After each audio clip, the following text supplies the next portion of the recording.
Hi everyone! How are you today? I hope you've had a fantastic morning and the start to a perfect afternoon. I'm really excited to be here for our second live, and today we're going to be talking about how we keep our small home organized. More specifically, I'm going to be talking about how we moved from a larger apartment into a substantially smaller one.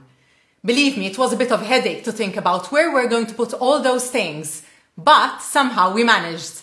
So stay tuned for the details. So if you don't know me, my name is Nakita. I run the Mama Manual blog and social media pages, and I help moms reclaim their time so that they can leave a little bit more time for themselves. It's great to be back here live with you all. I'm so excited to be here, and I hope you're excited to be here too. So, just to give you a little bit of info, if you've just joined us, because I can see a lot of people popping up over here, today we're talking about how we managed to keep our small home organized. Basically, we moved from a much larger apartment into a smaller one. And when we decided to make the move, I thought, where are we going to put all those things? It was quite stressful. So I started, thinking a little bit and being a bit creative. And well, I'm gonna give you all the details. So, since we're on the topic of keeping a small home organized, I want to know, do you have any major areas which you struggle with? Is there anything at all which is a headache? I know where I struggled, and I've come up with a fantastic system for it. You might have seen this freebie, you might have not, but I was struggling with my medicine cabinet. It was such a headache.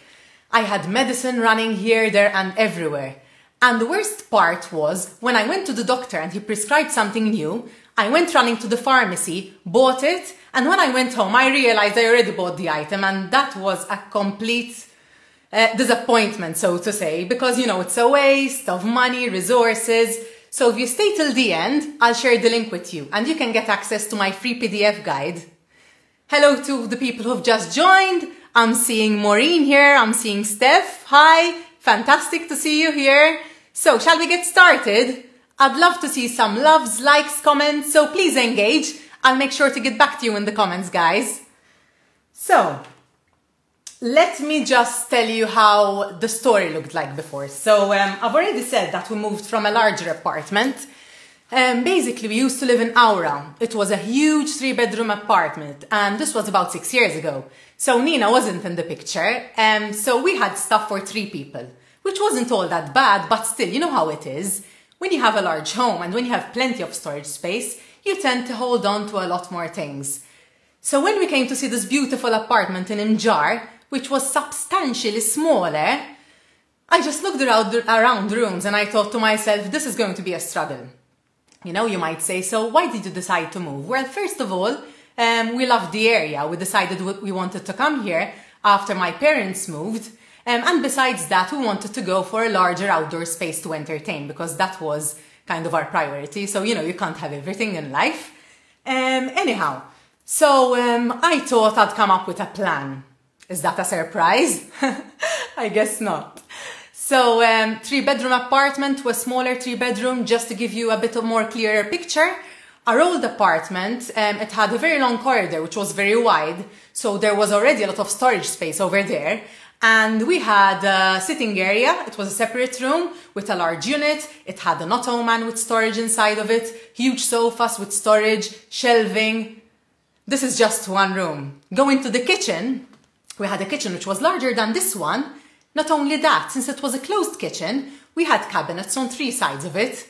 So you can imagine how much stuff fit in there. Here, since it's an open plan, you might have seen some photos in my stories or in my posts. We only have cabinets on this side and some cabinets in the back. Some of them are open shelving as well, so you lose a bit of space in that aspect as well. So kitchen had much less storage as well. We had a larger washroom, so more stuff fit in there as well. Huge bathroom. 1 bathroom, but nevertheless, we had 1 sink with a cabinet from side to side. So all our toiletries, beauty products, everything fit inside there. Now here we have 2 bathrooms. However, one is a small main bathroom, barely any storage, just some open shelving beneath the sink and on the wall. And then we have a very tiny ensuite, which is in our main bedroom. And there's only 1 small cabinet in there as well. So not much storage space either. So you can imagine what it took to move all that stuff from there to here. I'm just gonna pop in and see who's watching. I can see Claire, Janice, Daniela, hi. I know you all, it's lovely to see you here, ladies. So let's go back to the topic. So we were 3 people here, living here when we moved because I wasn't pregnant with Nina yet. So this spare bedroom, which is now Nina's room, we were a bit lucky with it because we used it temporarily for storage. So we had a few things here and there.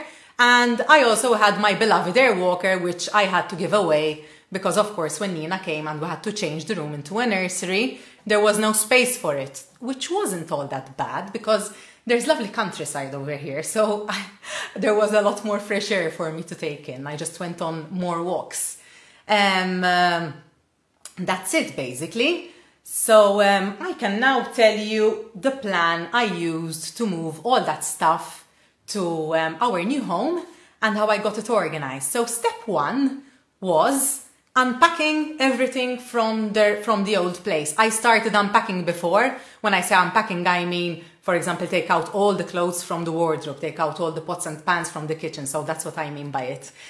So as soon as we knew that we were going to move, that was about 6 months before, I started thinking about the stuff which I didn't really need, so I could get started. And I started off with the off-season clothing. I think it was summertime at that point, so I probably took out all the winter clothes. So took everything out of the space and just literally looked at every single thing and decided if I loved it, if I wore it, if it was the right size, if it fit me well, if it needed repairs. So if it needed repairs, it went into a separate box or bag. If I didn't like it, that was in another space. If I wanted to hold on to it, I kept it. And all the stuff which we did not want, we gave away either to charity, family, friends, and of course the stuff which no one could use because it was in such a bad state, we just discarded, or I used, of course, recycling, like old t-shirts and stuff for cleaning, or art and stuff like that. So that was step 1.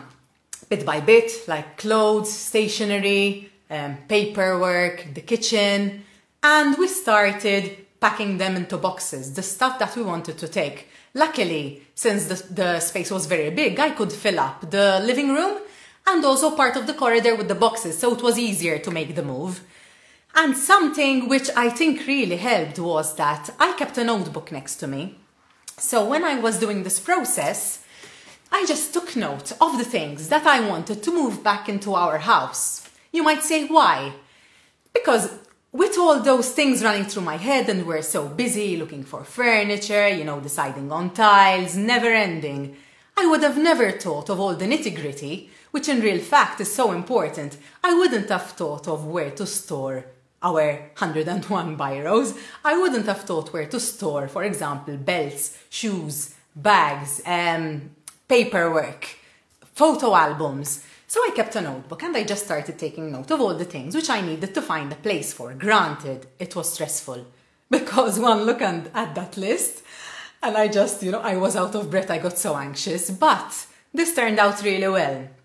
My husband, poor guy, I drove him up the wall because I was always referring to this notebook and kind of saying, oh my goodness, Neil, we need to decide where we're going to put this box, these albums, we need to see where to place that. I don't think we have any storage space left. So yes, it was stressful, but in the end, that was really helpful. So, just a little bit of a sip of water, hold on there. I'm talking too fast and it's making me thirsty. Next, we followed through with the storage that was required. So, that was for us custom-made furniture. Unfortunately, when you have a small space, you really need to make use of every nook and cranny in the house, top storage included, and specific boxes for smaller items. So I just shopped and bought like tiny boxes, larger boxes, and thought of the stuff which I could put into these boxes. Shelving, wherever we could. Of course, I'm also a fan of aesthetic, so anything that I bought needed to look good. Under bed storage, which is always a lifesaver, and also our wardrobes. We actually have one wardrobe which was here, the main bedroom wardrobe. It is from wall to wall. However, it's not up till the ceiling, but I'll explain how we use it as well, because we also use the top part of the wardrobe. But we got 2 custom-made wardrobes done in the kids' rooms, and they're really fantastic because they're so large and deep that what we do is we split them. Half of them belong to the kids, and the other half Neil and I use. So in Nina's room, one half is Nina's and one half is mine, and in Yannick's room, one half it's Yannick's and one half it's Neil's, and that works out really well. Besides that, when you have a corner wardrobe, you can put shelving as well, where the shelving meets. And we found that to be a huge help. We store, like, for example, the medicine boxes in the top cabinet, small toys, bits and pieces. And in the other room, actually in Yannick's room, we did not install shelves in the corners because we thought we could utilize the space vertically. So we put our Christmas tree in there, and we put our luggages and other stuff which requires a bit of vertical space instead of horizontal space. I'd like to mention my book as well, because those of you who have it do know that there are a lot of tips for getting your house organized. There's tips for every bit and piece that you can imagine, a nook and cranny, and how to make the best out of your space. So if you haven't got it yet, you can go to my website. It's www.themamamanual.com, and at the top of the page you can see the book. And you can click there and you can buy it online. Alternatively, it's also available at all it's also available at all Agenda bookshops locally. And if you're foreign, it's also available in all Amazon websites. So going back to the topic. But before I do, I was wondering if there were any questions. I can see quite a bit of people watching. Okay, so someone asked about the open cabinets on the cooker. How do you manage with the open cabinets on the cooker? Normally that is where all the steam and greasy air settles. Well, we don't really have a problem with that actually. We don't really fry, and the steam, when I use steaming methods, I use my slow cooker. So I move it to the front so that the steam doesn't kind of escape and touch the cabinets at the top. But we don't seem to have any issues with grease. There's the extractor, of course. As you can see, the kitchen is white and it's remained white. And that's it. So no issues over there. So if you're kind of toying with the idea of doing something similar, go for it. No issues. Hi, Paula. Hi, Marta, Daniela. Okay. So I have another question from... I hope I'm pronouncing it correctly. I do know you online. Is it Isaiah? I hope I'm saying it properly. So Isaiah says, how do you let go of items you feel emotionally attached to? It's not always easy to put things into boxes. Okay, so this is not easy. I do have a few items which I am emotionally attached to.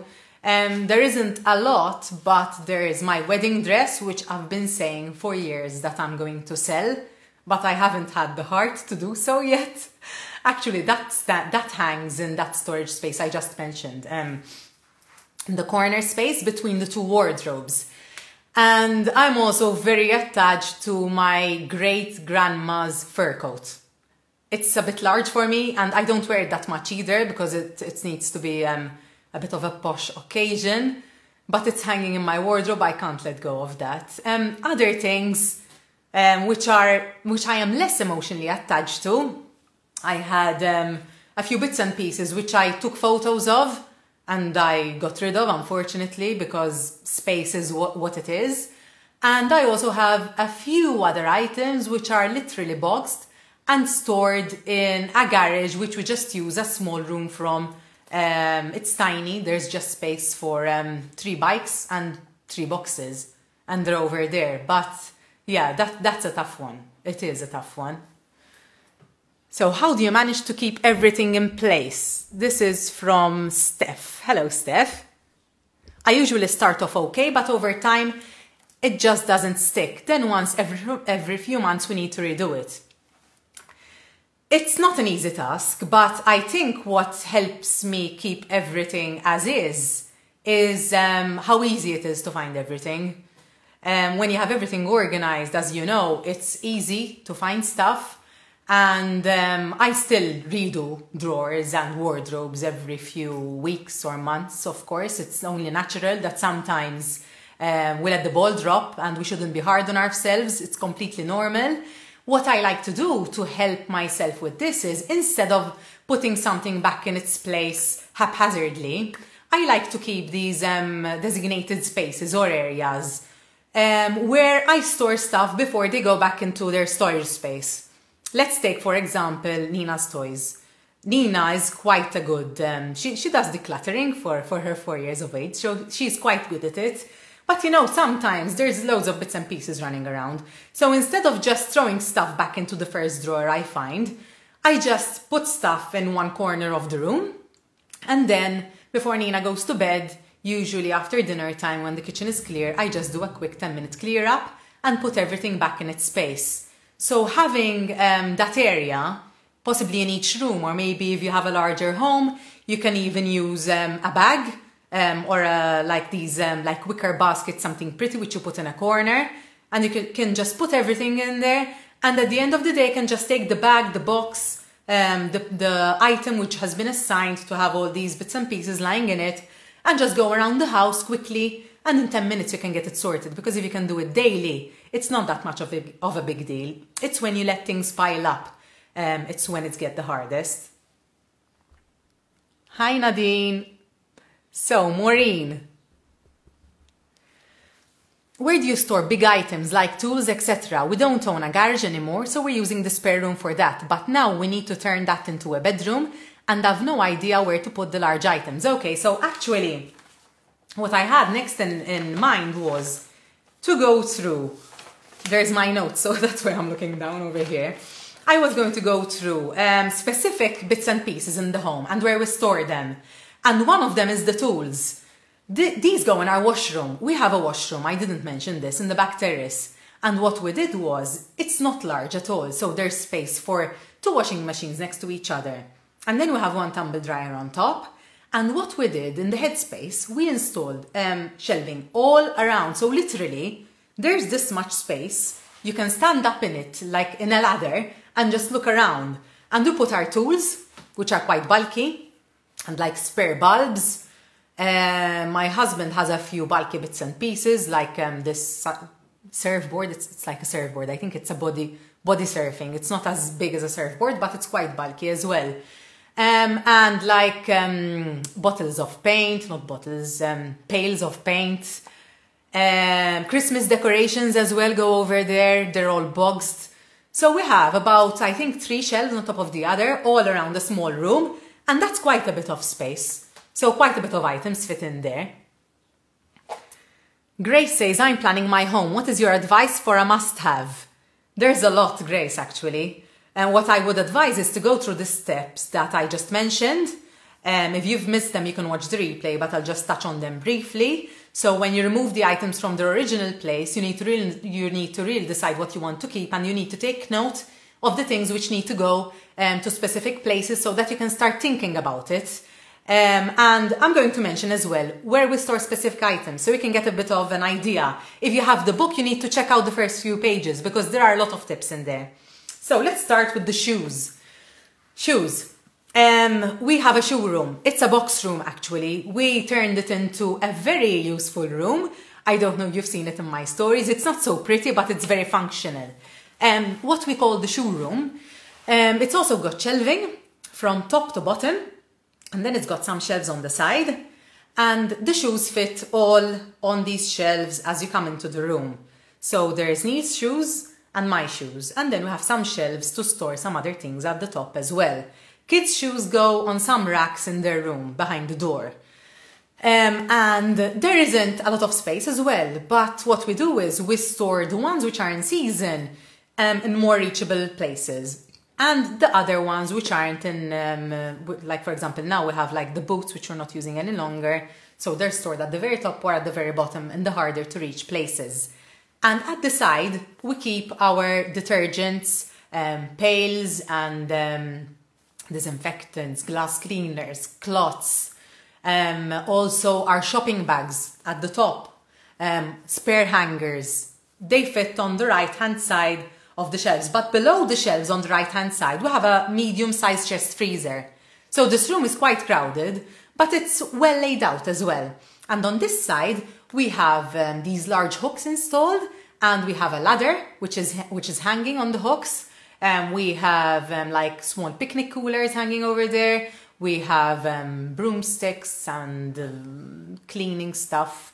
Bags which need to go, for example, I have a bag of clothes to give away, it's just hanging over there. So this room is brilliant for all these little bits and pieces. I think little bits and pieces is the most commonly used phrase in this life. Next, bags. Okay, so bags. Hi, Erica. Bags go into the underbed storage. This was something I really wanted.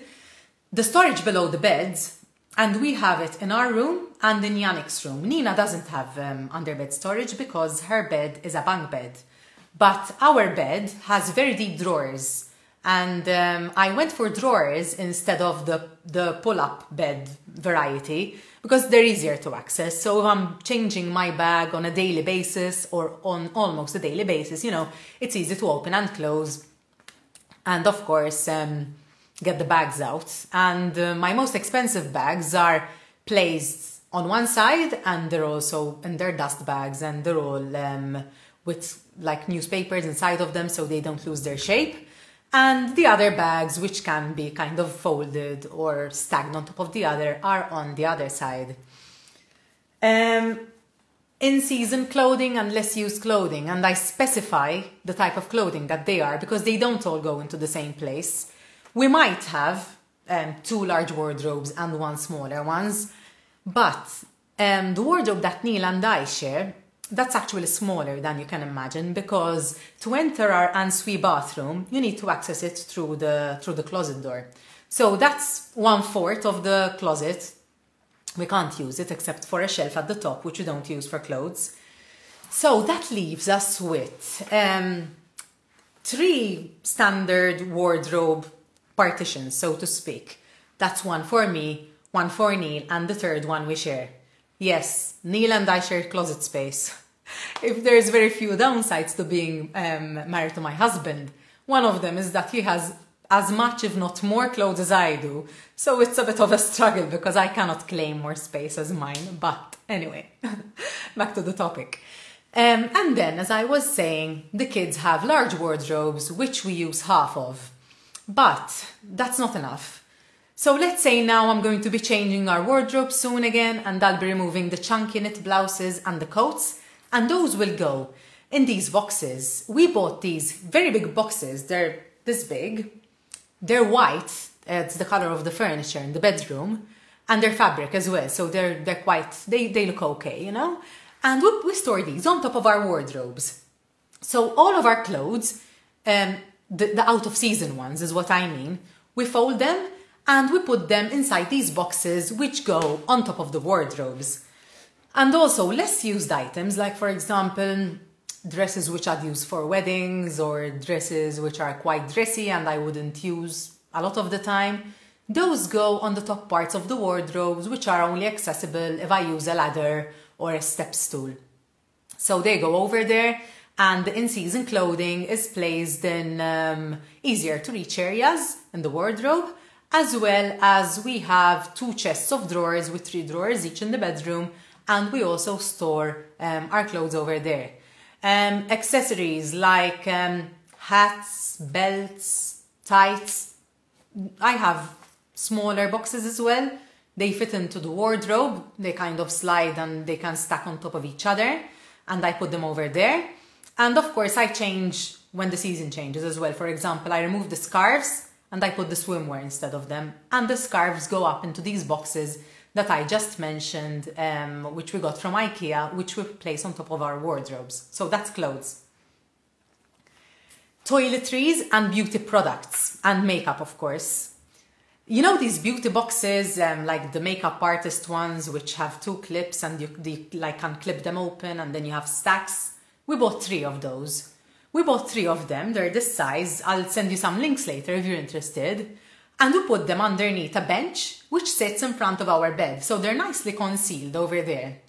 And they're spacious as well. So I use one for my makeup, Neil uses another one for his stuff, And then there's another one in the middle where we put all sorts of other bits and pieces. And besides that, the stuff we use the most, we store in our small cabinet in the ensuite bathroom, as well as the daily stuff, which I leave in a small box as soon as I open the wardrobe, because it's got a few shelves, so I can kind of, like remove my makeup, moisturize my face very quickly without having to run to and fro every time I do that.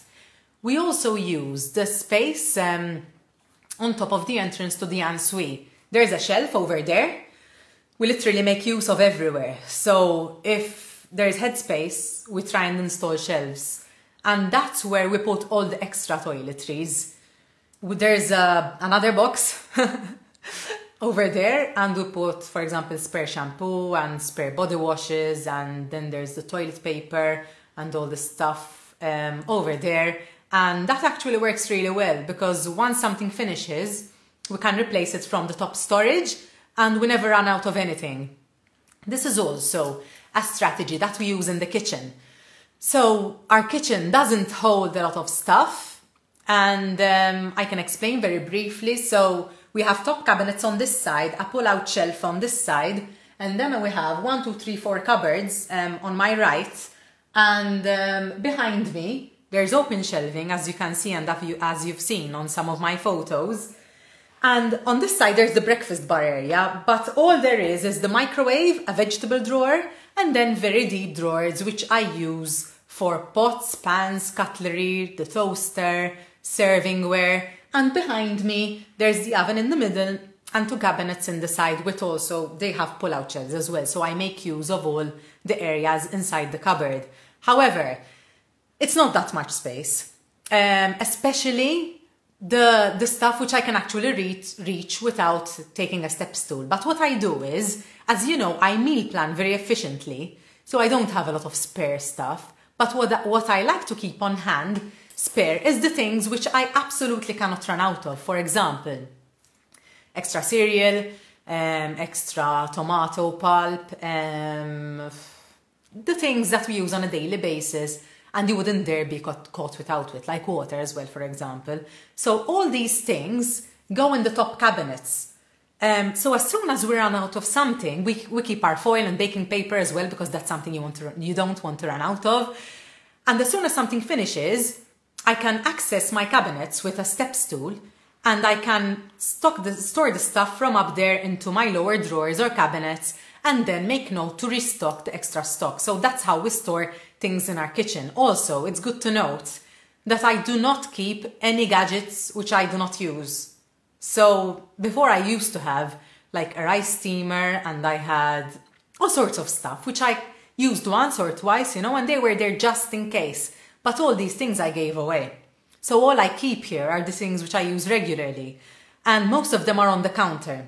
My slow cooker, of course, and then I have my blender, my food processor actually, and inside the cabinets I keep the toaster, the closed toaster. I have my open toaster. I found a very pretty one which looks really good. Besides being very good, I keep that out on my kitchen cabinet. What else? I think that's about it. Yes, and the hand blender, I don't know if I've mentioned, that also goes inside the cupboards. Besides that, I don't really hold on to anything. Anything which you don't use is wasted space. So I just got rid of, and I just buy things which I'm really sure I'm going to use. So I'm going to see if we've got any more questions. So Roseanne says, keep up the awesome work you're doing. Thank you. I really appreciate it. I'm glad you're enjoying it. And we have a question from Nadine. Nadine says, do you sometimes forget where you stored certain items and it's a treasure hunt?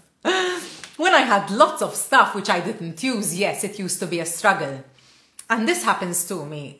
Sometimes, like everyone else, I let the ball drop. There's something which I need to store very quickly. Actually, usually, it's a bit funny because, I like to plan early. So, for example, Father's Day is coming or a birthday is coming and I want to buy Neil a card. So it's out on the counter and I realize he's coming home soon.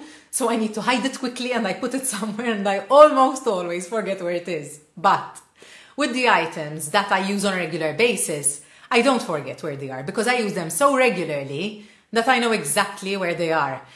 The items which we store, for example, in the washroom, since they're harder to reach, and yes, you can say that they are things which I don't use very often, I label the boxes. I also do this, I just remembered I have another box of bags, the smaller clutch bags which I don't use on a weekly basis. Those also go in a box, and on the front of the box I just took a piece of paper, wrote down in marker what bags are in the box, stuck it on the front of the box, and I just put it up there. I also have another box with a couple of fascinators and things which I only use for weddings, and that also has a label. So yeah, I think labeling could be great. And if you're using stuff on a regular basis, you shouldn't really have a problem. So next, toys.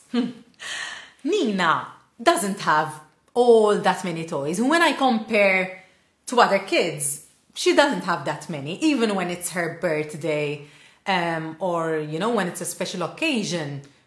We would much rather spend money on something which is a bit larger and not buy any toys during the year. We very rarely buy her toys during the year, even if it's a small item, because kids get bored of toys.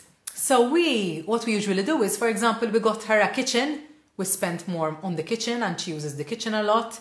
She likes her Barbie camper van. She likes her dollhouse. She likes her scooter.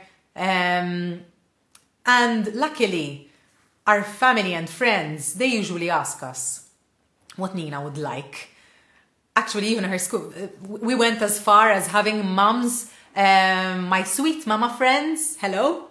They even asked me what Nina likes, and they know her very well as well. So she doesn't really have a lot of clutter lying around. What she does have, however, we make sure to store intelligently. So Nina's a big fan of organizing things. Why? Well, first of all, she's got the gene from me, which is very lucky. But secondly, I let her learn a little bit by way of consequence, because when she used to just put stuff wherever, then she used to go and look for something, and I used to say, you know what, Nina, unfortunately you can't find it because that toy didn't go back to its place. So she used to be quite sad, and I used to give her a bit of time for her to search for the item here, there and everywhere, and then of course I'd go help her eventually. But she really learned her lesson, and most of the time when she's done with a toy, she very cleverly tells me, Mama, look, I'm going to put it back to its place. And she puts it back in its place, and that's very easy. Now, organization when it comes to kids' toys. You need to opt for something simple, because if you want the kids to pitch in, it needs to be easy, and it needs to be fun as well. So we have these, they're like deep drawers. They're from IKEA. I think they're called Throwfast, but I can check this out for you later. And they're like these colored bins. So the good thing about them is they're different sizes and they're different colors as well. So what we do is, if Nina wants to play with, say, Barbies, she takes out the bin with the Barbies, brings it to the living room, plays with the Barbies, and when she's done, she just puts back all the Barbies into the bin and puts the bin back in its place. Works really, really well. It's also easy to clean. It's easy to go through the stuff and make sure there aren't any bits and pieces which you want to discard lying around. And another bonus is that when we have friends coming over here and they have kids, you know how kids are. They get overwhelmed with all the toys. So I usually remove most of the bins and I leave about 2 or 3.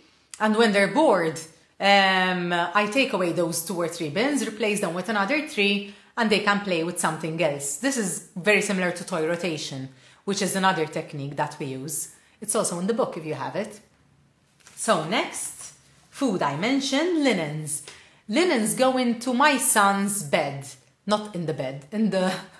I'm looking at the clock just to make sure that Nina and Neil aren't coming back from the swimming lesson, because they're at swimming lesson until 5:30 and I don't want you to get a surprise, and I got a bit confused. So linens go into the drawer beneath my son's bed. As I mentioned, he also has storage beneath his bed, so that's 3 roomy drawers, and one of them is for linen, so pillowcases, extra towels, sheets, everything is in there. Brooms and cleaning stuff I already mentioned, that goes in on the shelf inside the shoe room / cleaning room / freezer room. Our utility room is what I should actually call it. And stationery. Stationery is a headache if you don't think about it. I'm not a fan of the junk drawer because the junk drawer is what it is. You end up putting a lot of junk in it and you never really clear it up. I mean, I had it and it was a mess, and the amount of procrastination I actually did before I got down to cleaning the thing, it was terrible. So I decided not to do the junk drawer. Stationery very often formed a large part of the junk drawer, and I got, guess what, more boxes, but this time I bought shoe-sized boxes with labels in the front. They're made of cardboard, they look very good, and I section, like I have one for extra copybooks and copybook covers for school. I have another one for biros, and when I say biros, for example, and pens and gem markers, I take the different colors and the different types and I use a rubber band to section them off. So if you want a red biro, you can get a red biro in under a minute. I know exactly where it is. There's a rubber band around the red biro. I know when I've run out of red biros, so we don't need to go to the stationery shop again and again because something has run out. And I keep extra stuff in the boxes as well. So extra rubbers, extra pencils, extra rulers. Then the larger stuff. The A4 sized paper and all the extra things, and also the paperwork. We got a wall-to-wall unit made to measure, custom made for us as well. It goes from side to side opposite to where I'm sitting, and in the cabinets on top, that's where we put our larger pieces of stationery and bits and pieces of paper, and where we file our important bits and pieces of paper.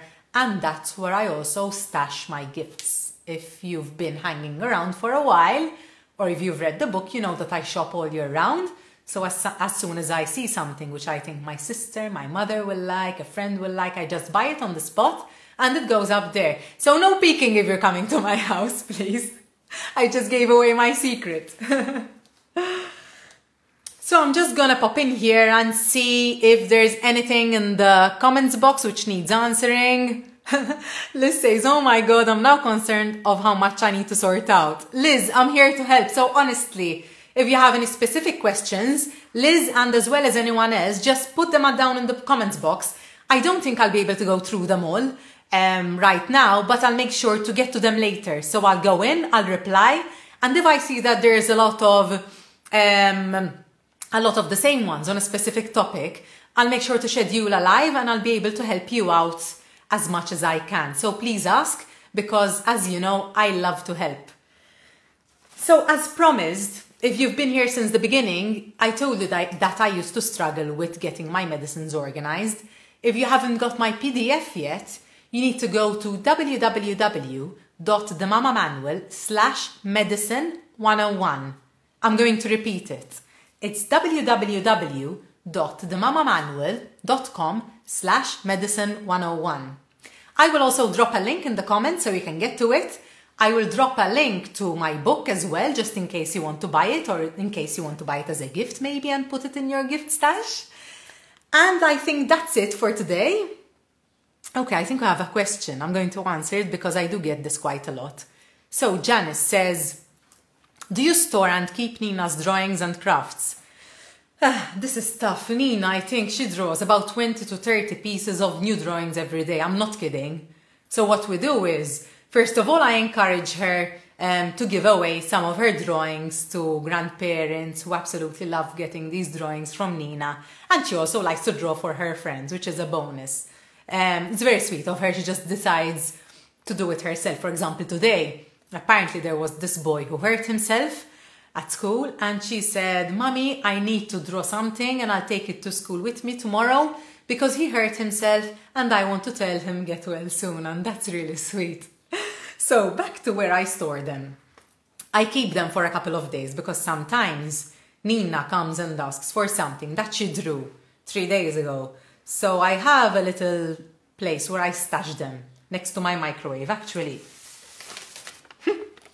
I'm not joking. Look. You see? So I keep some of them very handy because if Nina asks, I want to show her that I'm holding on to them. And then what happens? I choose my favorites. I take photos of some of them, and unfortunately I have to throw them away. I give away some others, and I put my very favorite ones into an A4 folder and I keep them. So that's what I do with them. But no, I cannot, unfortunately, I cannot keep all of them. It's impossible. And the older kids grow, the more they have. And anyway, who would be looking at 500 pieces of paper anyway? If you keep very few, you're more certain that you'll be looking at them a few months or years down the line.